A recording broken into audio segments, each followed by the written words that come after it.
Bienvenidos a Una Semana en el Mundo, una semana en que Benjamin Netanyahu ha declarado que el Free Palestine, Palestina Libre, es el nuevo Heil Hitler, y en que, en relación al asesinato de 2 trabajadores de la embajada israelí en Washington, ha acusado a los líderes europeos de promover el antisemitismo al criticar la ofensiva israelí en la Franja de Gaza.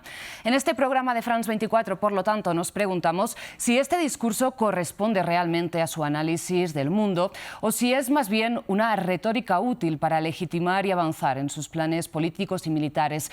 ¿Qué piensa la sociedad israelí? ¿Por qué Bruselas eleva ahora y no antes su indignación? Esta vez la condena europea irá más allá del recurrente comentario del deeply concerned, profundamente preocupados. Estas y otras preguntas las debatimos con nuestros invitados. Les presento, aunque quizás no hacen falta presentaciones, a nuestros corresponsales en Jerusalén y en Bruselas. Seguramente ya los conocen de sobras. Hablamos de Federico Cue Barberena, corresponsal de France 24 en Jerusalén, y Esther Herrera, corresponsal en Bruselas. Contamos nuevamente con una cara también muy habitual de nuestros paneles de análisis, con Rafael Piñeros. Él es analista internacional, especialista en Estados Unidos y profesor de Relaciones Internacionales en la Universidad Externado de Colombia. Aquí está con nosotros en el estudio de France 24 en Bogotá. También tenemos la suerte de volver a contar con Temoris Greco. Él es periodista, analista y autor de la newsletter mundoabierto.info. Muchísimas gracias, Federico, Esther, Rafael, Temoris, por acompañarnos hoy en este espacio de France 24. Antes de entrar en el debate, les recuerdo que, si bien ya saben que pueden volver a repetir este y todos los programas de France 24 a través de nuestro canal de YouTube, ahora también pueden volver a escucharlos en formato audio a través de las principales plataformas de streaming, de podcast. Son las que están viendo en estos momentos en sus pantallas. Ahora sí, empezamos este programa con la mirada puesta en Israel. Como decíamos, esta semana Benjamin Netanyahu afirmó que pretende controlar por completo la Franja de Gaza y aplicar el plan de Donald Trump, que implica, recordemos, la expulsión de los palestinos. Posteriormente acusó al presidente francés, al primer ministro británico y al canadiense de estar en el bando equivocado de la historia al calificar de desproporcionada la expansión de la ofensiva israelí, que ha causado la muerte de 53.000 personas, entre ellas 16.500 niños y niñas, según publicó este jueves el Ministerio de Salud gazatí. Al comunicado conjunto de Macron, Starmer y Carney lo siguió, recordemos, el debate en la Unión Europea, todavía que no está cerrado, sobre si suspender el acuerdo de asociación con Israel. En las horas siguientes, tropas israelíes lanzaron disparos que llamaron de advertencia contra una delegación de diplomáticos internacionales en Cisjordania ocupada. El miércoles por la noche, un hombre mató a una pareja de trabajadores de la embajada israelí en Washington, D.C., al grito de Palestina Libre. Bien, en un discurso de reacción, Benjamin Netanyahu dijo lo siguiente: para estos neonazis, estoy hablando textualmente, Palestina Libre es simplemente la versión actual de Heil Hitler. No quieren un Estado palestino, quieren destruir el Estado judío, quieren aniquilar al pueblo judío que ha estado en la tierra de Israel durante 3.500 años. Cierro comillas. También señaló Benjamin Netanyahu a los líderes europeos, los acusó, de hecho, de estar del lado de Hamás. Escuchemos.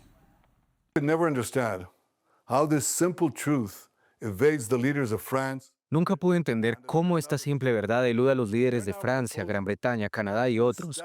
Ahora proponen establecer un Estado palestino y recompensar a esos asesinos con el premio mayor. Bueno, durante 18 años tuvimos un Estado palestino de facto. Se llama Gaza. ¿Y qué obtuvimos? ¿Paz? No. Tuvimos la masacre más brutal de judíos desde el Holocausto. We got the most savage slaughter of Jews since the Holocaust. They want Israel to stand down. Quieren que Israel se retire y acepte que el ejército de asesinos en masa de Hamás sobrevivirá, se reconstruirá y repetirá la masacre del 7 de octubre una y otra vez, porque eso es lo que Hamás ha prometido hacer. Federico Cue, un gusto saludarte. Quisiera empezar planteándote lo siguiente. Estas palabras de Benjamin Netanyahu, más bien esta narrativa, también la hemos escuchado por parte del ministro de Exteriores de Israel. Hablamos de Guy Orsar, que después de este asesinato de 2 trabajadores de la embajada israelí, culpó a los europeos de promover el antisemitismo, ¿no? En particular, dijo, después de los ataques de Hamás del 7 de octubre. Lo que quisiera saber, Federico, es tu análisis sobre si consideras que este discurso del gobierno israelí ¿Corresponde realmente con su forma de analizar la situación, de ver el mundo, o si es una retórica que les sirve para seguir adelante con sus planes militares, políticos en la Franja de Gaza, y cómo lo ve la sociedad israelí?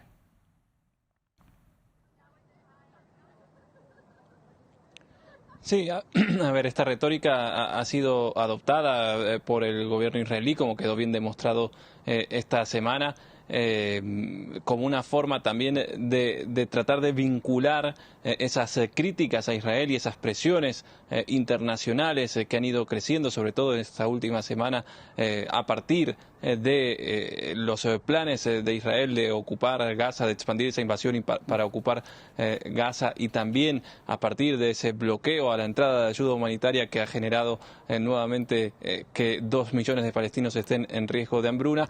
Frente a estas críticas, frente a estas presiones, lo que plantea Israel es que, y el gobierno israelí de manera totalmente vocal, como lo hemos escuchado, es que hay una relación entre las conductas y las presiones de los líderes europeos en este caso y de otros líderes mundiales con lo que ellos califican como una incitación antisemita y anti-israelí.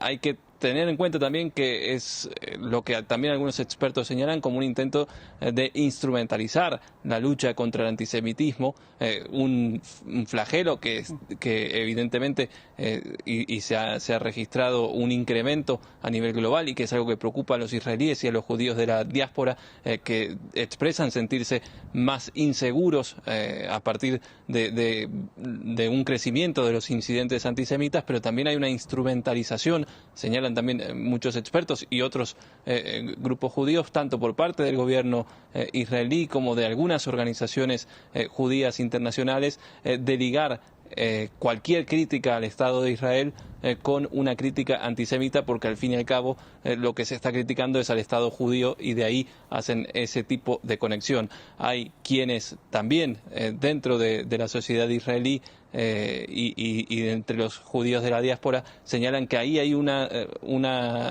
utilización peligrosa de la lucha contra el antisemitismo, porque lo que termina generando el gobierno israelí y este tipo de posturas es un efecto contrario, que es que los judíos se sientan más inseguros por esta instrumentalización del antisemitismo, vinculándola a las críticas al Estado de Israel. Y Federico, pero desde el interior de Israel, ¿se entienden las críticas?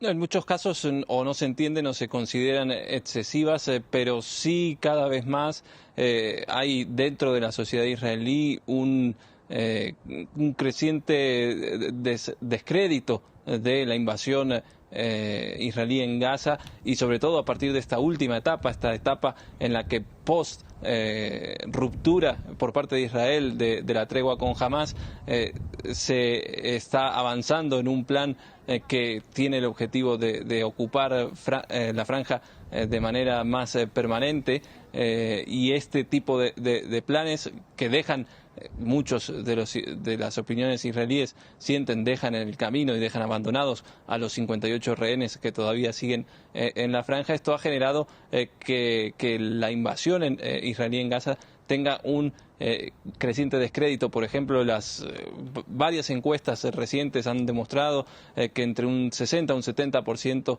de los israelíes en estas encuestas han señalado que lo importante es la recuperación de los rehenes, incluso a costa de poner fin a la invasión, y sin llegar a ese objetivo que declara el gobierno israelí de destruir a Hamás. Del mismo modo, más de 10.000 reservistas de distintas ramas del ejército se han pronunciado, reservistas y exmilitares también, se han pronunciado en favor de frenar la guerra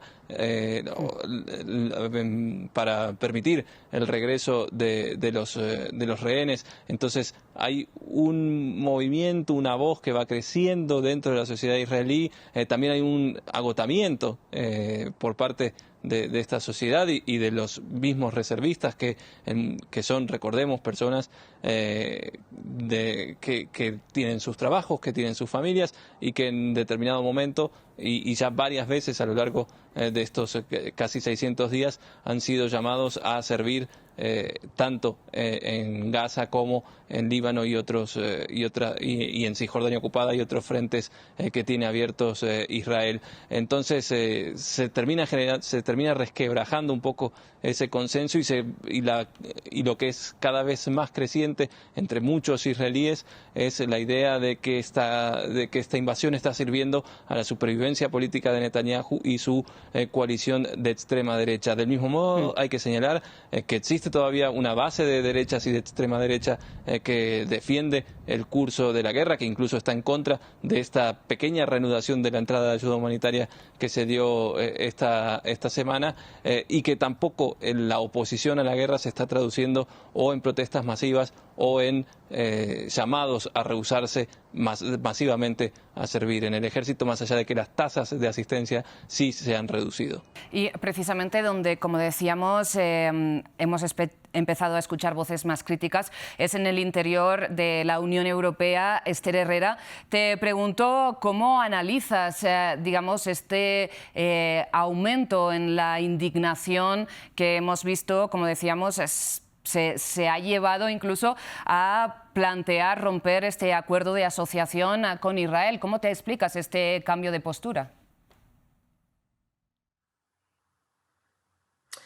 Bueno, esto es una muy buena pregunta, pero en realidad este cambio de postura ha sido un poco paulatino, ¿no? Vemos, por ejemplo, países como España, como Irlanda, que han sido tradicionalmente, que siempre han cuestionado más al gobierno de Israel, que han sido principalmente los países más vocales, y hemos visto cómo cada vez más países se están poniendo más en duda. Ya hay 18 meses de conflicto, las imágenes diarias de hambruna real en la franja de Gaza al final están afectando todos los días. Al final esto está afectando. Entonces el movimiento de Países Bajos, que ha sido el país que ha pedido que se revise el acuerdo de asociación entre la Unión Europea e Israel, es muy significativo. Países Bajos, hasta hace relativamente poco, era uno de los países que menos había criticado al gobierno de Israel y puso sobre la mesa con una carta bastante dura a la jefa de la diplomacia europea, Kaja Kallas, hace ya 2 semanas, y volvió a ponerlo sobre la mesa. Hay que revisar este acuerdo de asociación y ha conseguido el apoyo de 17 países, entre ellos Eslovenia, Irlanda, Bélgica, también Francia, países que en origen han sido más críticos y otros que se han ido sumando, como por ejemplo Francia, pero también vemos división entre los países, pero aún así es significativo este paso. Es tímido sin duda, pero para la Unión Europea significa un paso más allá, porque hasta hace 2 años costaba, por ejemplo, que en las conclusiones de una cumbre europea se hablara de pausa o pausas en plural humanitarias para no molestar al gobierno de Israel. Así que se trata que la Unión Europea empezó así y ahora abiertamente se está hablando de una revisión en la cuestión de los derechos humanos en el acuerdo de asociación. Veremos en qué se va a traducir, porque como decía, se trata de un paso tímido, pero no sabemos en qué se va a traducir. Una suspensión, como han pedido, por ejemplo, España o Irlanda, ahora mismo es difícil que se produzca, porque el acuerdo de asociación tiene 2 partes. Tiene la parte comercial, porque un acuerdo de asociación, para poner en contexto a la audiencia, se trata de un acuerdo comercial que ofrece muchas garantías en materia comercial a Israel para poder entrar dentro del mercado único, dentro del mercado europeo, y por lo tanto es la Comisión Europea la que tiene competencias, en la que puede decidir o no si se suspende por completo. Pero si finalmente se ve que hay una vulneración de los derechos humanos, entonces aquí, después de un análisis de la Comisión, los Estados, por mayoría cualificada, pueden decidir si se suspende el apartado de derechos humanos y no la suspensión de todo el acuerdo, porque en esto depende de la Comisión Europea, y hay que recordar, la presidenta de la Comisión Europea es alemana. En Alemania es una cuestión de Estado no criticar jamás al Estado de Israel, y por lo tanto eso dificultaría mucho, y esta ahora mismo es la situación que se vive. Esther, más allá de una revisión sobre si se vulneran o no los derechos humanos en la Franja de Gaza, el que hasta final de 2024 era el alto representante de la Unión Europea para los asuntos exteriores, hablamos de Josep Borrell, en una entrevista con la cadena SER, esta radio española, señaló que veía una clara voluntad genocida de Israel en la Franja de Gaza. La pregunta entonces es ¿por qué durante su mandato no pudo impulsar una mayor condena que fuera más allá de las palabras? Bueno, lo cierto es que él sí lo intentó. Josep Borrell conoce muy bien el Estado de Israel. Él, de hecho, vivió en Israel en los años 60 en un kibutz. Es un país que conoce extremadamente bien y, por lo tanto, él hasta, de hecho, cuando entró como jefe de la diplomacia europea, el gobierno de Israel no le entusiasmó la idea porque Borrell ya había sido muy vocal y había sido crítico con algunas acciones del con el gobierno de Israel. Pero lo cierto es que el puesto del alto representante de la Unión Europea no tiene una voz por sí mismo. Su labor es sobre todo coordinar a los estados en una voz única a nivel exterior. Josep Borrell intentó, de hecho él sí que fue muy crítico, nunca quiso hablar de término de genocidio porque es un término que además es muy sensible a nivel internacional. De hecho, el ministro de Países Bajos, preguntado por ello a principios de esta semana, al impulsar esta revisión del acuerdo de asociación, dijo: a mí no me compete hablar de genocidio, sino es algo que tienen que decidir los tribunales internacionales. Josep Borrell, por otra parte, nunca ha querido hablar de este término porque es algo muy sensible y al representar a los estados no podía dar un paso más, pero sí que es cierto que intentó hasta el último momento, hasta el último día, como jefe de la diplomacia europea, tratar de que se suspendiera el acuerdo. Él lo apoyó, de hecho hay documentos del Servicio de Acción Exterior, que es el servicio diplomático de la Unión Europea, que confirman que hay una vulneración de los derechos humanos, y él así lo dijo. Además fue a petición de Irlanda y España, como he comentado antes, que se suspendiera el acuerdo. Josep Borrell lo apoyó, pero al final no hubo el consenso suficiente. Él hasta el último momento lo intentó, pero el puesto no es fácil. Kaja Kallas, la jefa de la diplomacia europea actual, de hecho no estaba obligada, por ejemplo, a pedir y empezar este proceso de revisión, pero lo cierto es que no se podía ignorar a 17 países de la Unión Europea que le están pidiendo efectivamente una revisión. El puesto de jefe o jefa de la diplomacia europea es un puesto muy complejo, de difíciles equilibrios, para intentar mantener el equilibrio entre los países de la Unión Europea. Temoris, te pregunto si ves que la Unión Europea está en un punto de inflexión respecto a su condena de la ofensiva israelí en la Franja de Gaza, o crees que es una postura que se puede desinflar en los próximos días. Parece que tenemos un problema de sonido con el micrófono de Temoris. Aquí estoy, perdón. Ya. Ahora Sí, funciona. como comentaba Esther, es un paso tímido, es un paso que dentro del contexto de la Unión Europea puede parecer grande o importante, pero a mí me queda claro que los países con mayor influencia en la Unión Europea no están dispuestos o no están mostrando una disposición realmente a ejercer algún tipo de influencia efectiva sobre Israel más allá de algunas declaraciones. Esto más bien parece como una especie de llamado de atención o una pequeña alerta sobre Netanyahu para decir: nuestra paciencia se está acabando, no puedes matar de hambre a 2 millones de personas y esperar que no te digamos nada. Pero una cosa es decirle algo y otra cosa es poner pues manos a la obra, por ejemplo, con la suspensión ya no de todo el comercio con Israel, sino por lo menos de los envíos de armas o del el permiso para que recalen en puertos europeos los buques que transportan armas rumbo a Israel. Eso tendría bastante mayor impacto o eficacia, pero no hay una disposición para hacerlo. Y sí hay pues una presión que están recibiendo desde Estados Unidos, es obvio que Donald Trump ha incurrido en una exageración alucinante al comparar la postura de los líderes europeos con decir un Heil Hitler, pero entonces imaginemos si ellos decidieran dejar de vender armas que matan a palestinos, entonces ¿con qué podría compararlos Donald Trump? Creo que ya llegó al límite de lo comparable. Es la última metáfora que podía emplear para compararlos. Entonces, tienen esta presión, tienen sus propios lobbies internos, tienen el enorme trauma complejo de culpa que tiene Alemania, y a mí me parece que esos por lo pronto parecen ser los límites de las posibilidades de expresar de falta de confort por parte de los líderes europeos. Rafael, ¿tú cómo lo ves? ¿Estás de acuerdo en que es un gesto tímido, se va a quedar ahí?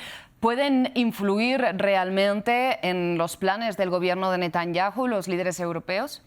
Yo creo que hay distintos niveles de análisis. Una cosa es la retórica de la política y vemos cómo los líderes europeos pareciera que están más dispuestos a criticar en público y en privado y eventualmente a condicionar algún tipo de ayuda o colaboración por parte de la Unión Europea. Y un segundo nivel de análisis es sobre las políticas específicas que toman. Siempre pongo el ejemplo de qué pasa si no fuera Israel, si no fuera otro Estado con el que la Unión Europea tiene un acuerdo de asociación, el que llevara a cabo acciones militares como las que lleva Israel. ¿Se dudaría? ¿Habría el mismo nivel de ambigüedad respecto al tipo de decisiones que se toman? ¿O habría una suspensión efectiva del tipo de política que se está tratando de imponer? Y entonces, en ese sentido, sin duda, no solo es la Unión Europea y los países individualmente quienes son permisivos, lo es Estados Unidos y lo son otros que no saben cómo detener el tipo de acciones que lleva a cabo Benjamín Netanyahu, porque son conscientes de que busca protegerse personalmente a partir de invocar los intereses del Estado de Israel, la supervivencia del Estado de Israel y la capacidad del Estado de Israel. Yo creo que ni en las calles, como tú lo señalabas y se lo preguntabas al enviado en Jerusalén, ni en la política de Israel hay un consenso y un apoyo a que Israel esté en la Franja de Gaza, pero tampoco saben cómo quitarse a Benjamín Netanyahu, porque el entorno particular que se generó a partir de finales del 2023 es sumamente complejo desde el punto de vista político e institucional. Y rápidamente, Rafael, ¿cómo se podría detener esta matanza en la Franja de Gaza, en tu opinión? En mi opinión, yo creo que detenerlo implicaría un cambio abrupto y radical de política por parte de los Estados Unidos en primer lugar, pero también de la Unión Europea. Recordemos una declaración, tú ponías una declaración de Josep Borrell de esta semana, pero hay otra.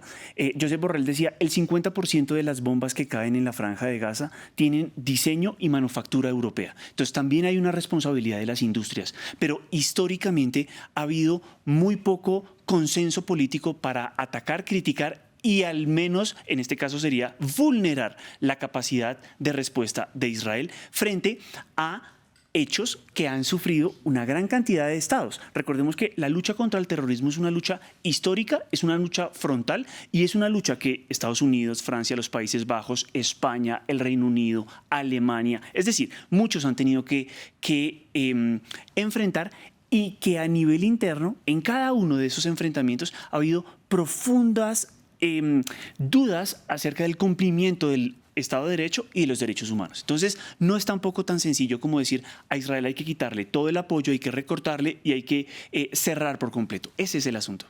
Federico, para terminar con el análisis de cómo la presión internacional puede influir en lo que hace o no el gobierno israelí. Esta semana Benjamín Netanyahu permitió la entrada parcial de cierta ayuda humanitaria después de un bloqueo total impuesto el 2 de marzo. Como consecuencia de este bloqueo, la directora humanitaria de Save the Children dijo que las familias se ven obligadas a alimentar a sus hijos con todo: pienso, harina molida en arena, hojas, hierba, lo que sea que encuentren, solo para mantenerlos con vida. Con las personas con las que has podido hablar en la Franja de Gaza, ¿cómo ven la situación? ¿Qué esperan? ¿Cuál es su perspectiva un poco sobre el futuro?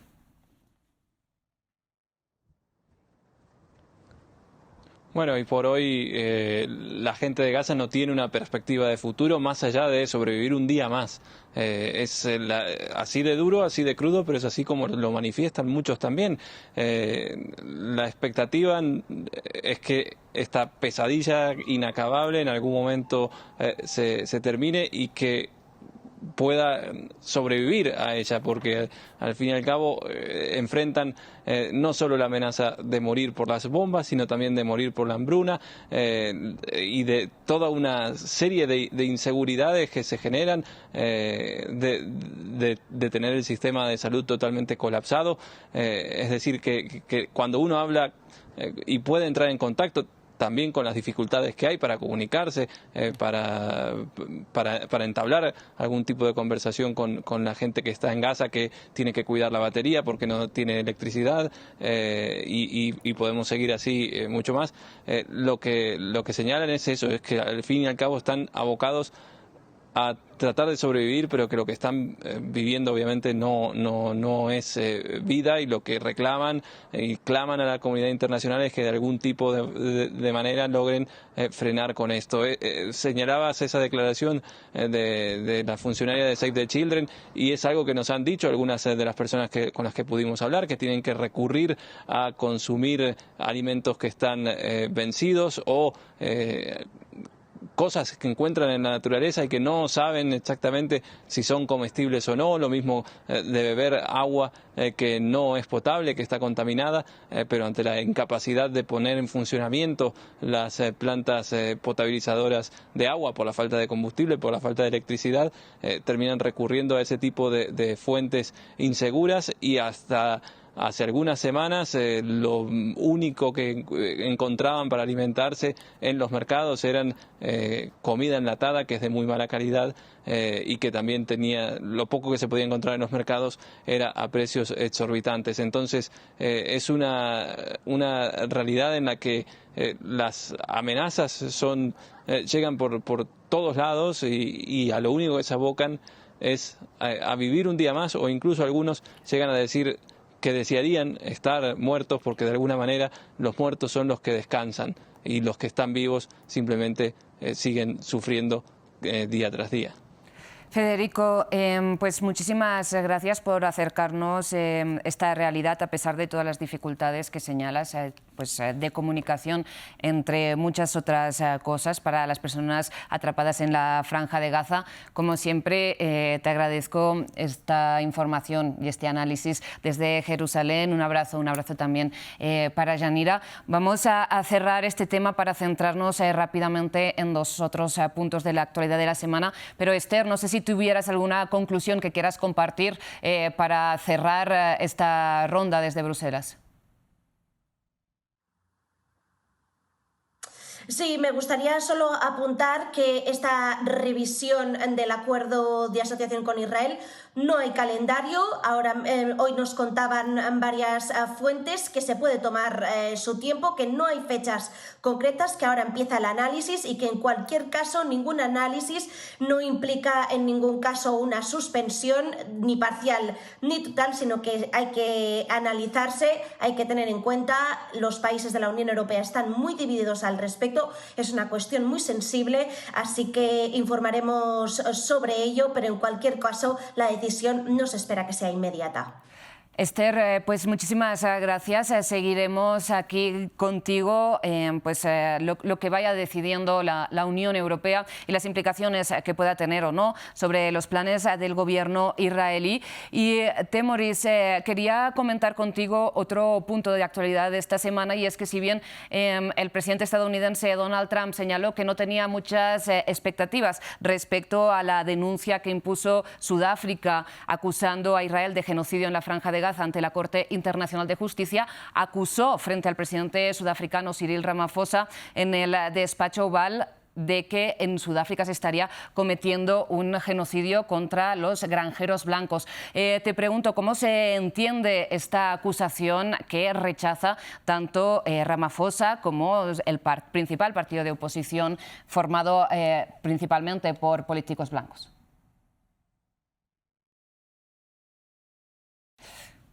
Parece que tenemos un problema con el micro nuevamente. Sí, Ahí sí, sí. está. Otra vez, perdón. Sí, hay que ver la enorme paciencia que hace falta tener cuando uno se va a sentar con una persona como Donald Trump. Esto es una represalia, evidentemente, que yo creo que Ramaphosa esperaba, tal vez no el montaje que hizo, pero sí que le dijeran algo, porque ya Donald Trump había estado insistiendo en el tema del genocidio.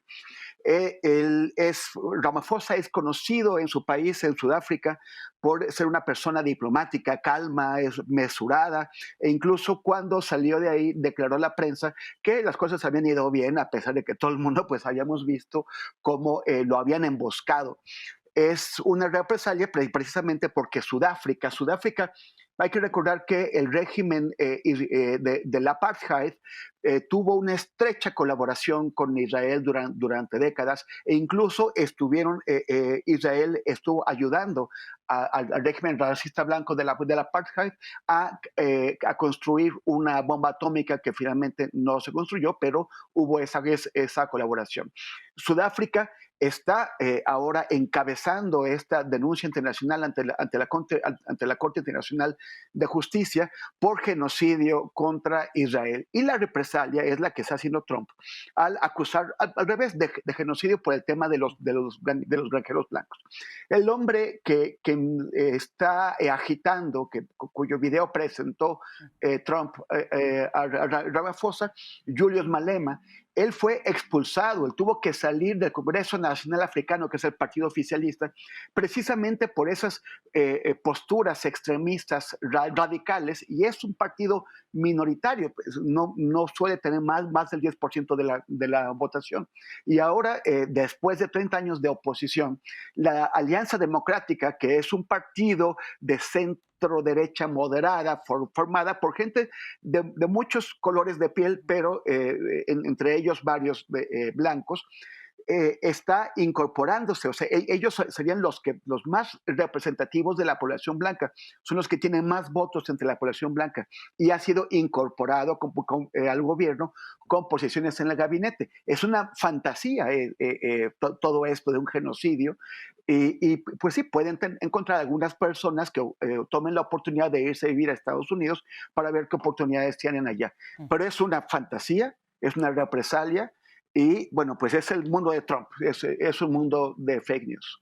¿Y cómo entiendes, Rafael, que Donald Trump esté impulsando esta retórica y esté abriendo las puertas al refugio de afrikaners, en particular de granjeros blancos? ¿Qué intereses habría detrás? ¿Elon Musk tendría alguna influencia? ¿Cómo se explica en términos pues de intereses, ¿no? Bueno, yo creo que en efecto la participación de Elon Musk en el gobierno y como un asesor sumamente cercano en la campaña y en la administración de Donald Trump puede ser un factor de influencia. Al mismo tiempo, concuerdo con el invitado en el sentido de, es curioso cómo Sudáfrica denuncia posible comisión de actos de genocidio a Israel, y por supuesto Donald Trump quiere decir cómo quien denuncia no observa lo que pasa adentro. No solo el presidente Ramaphosa, sino también otras voces independientes han dicho el presidente Trump está tomando decisiones y acciones basadas en una retórica falsa. Pero también, ¿qué es lo que pasa? Un país como Sudáfrica, que hizo un régimen de transición a inicios de los años 90, de un régimen opresivo como el apartheid, no ha terminado de solucionar los problemas de repartir la tierra. Y vemos que cuando hay transiciones políticas, lo vemos en Colombia, lo vemos en Centroamérica o en aquellos países que logran superar una etapa de violencia significativamente fuerte, no quiere decir que los problemas se acaben, sino que empiezan, porque son otros. Y en este caso, el repartir de manera más efectiva para la mayoría de la población negra la tierra, que estaba principalmente sumamente concentrada en una élite de la población blanca, no es una labor sencilla. Y por lo tanto hay profundos enfrentamientos que demandan de los partidos como el de Cyril Ramaphosa y otros que tienen que hacer acciones más rápidas, más eficientes para llevar a cabo una reforma a la tenencia y a la productividad de la tierra, que no ha sido sencillo. Entonces hay varios elementos de política interna, como lo señaló el mismo presidente Ramaphosa, hacemos esfuerzos para tratar de modificar la situación. Un entorno que no se termina de superar y es la transición y la paz. Y otro, por supuesto, son las acciones de política exterior que lleva Sudáfrica, un país emergente, un país con una proyección importante al interior de BRICS, al interior de la Unión Europea, y que tomó una acción audaz y es denunciar a Israel, pues eso también puede tener consecuencias con uno de los mayores aliados de ese país. Pues seguiremos lo que vaya ocurriendo con la denuncia impuesta por Sudáfrica a Israel, así como con todas las claves que señalas, Rafael. Muchísimas gracias por este análisis tan amplio. Lamentablemente nos quedamos prácticamente sin minutos, pero no quisiera cerrar este programa sin, Temoris, preguntarte cómo se entiende lo que ha pasado esta semana en Ciudad de México a plena luz del día, cuando el martes fueron asesinados dos estrechos colaboradores de la jefa de gobierno de Ciudad de México, como se conoce, la alcaldesa de la capital, Clara Brugada, del oficialismo de Morena. Sí, bueno, eran dos personas muy conocidas, no necesariamente a nivel mediático, pero sí entre gente que ha trabajado en Ciudad de México en movimientos sociales, en movimientos de izquierda, personas jóvenes muy queridas, además muy alegres, muy cercanas a mucha gente. Ha causado conmoción y dolor aquí en México ese asesinato. Y es visto, o sea, no eran personas que tuvieran algún tipo de amenaza, sus actividades no las colocaban en peligro aparentemente, pero se entiende que es la cercanía con la jefa de gobierno. O sea, esto es un golpe contra la jefa de gobierno a través de sus colaboradores más cercanos. Y tiene que ver, es lo que se está interpretando, porque realmente fue un golpe tan bien organizado, tan bien ejecutado, pero fue ejecutado, pero hecho visible. Hay una intención se hizo en una avenida muy transitada, justamente a la hora en que la presidenta de la República realiza su conferencia diaria, de manera que la noticia le llegó durante la conferencia y esto le dio más visibilidad. Entonces se interpreta como un mensaje a la jefa de gobierno y probablemente también a la presidenta, en el sentido de que se están acusando los golpes que se le han dado al crimen organizado en México. Yo tengo Tanto en la ciudad y posiblemente también en el país.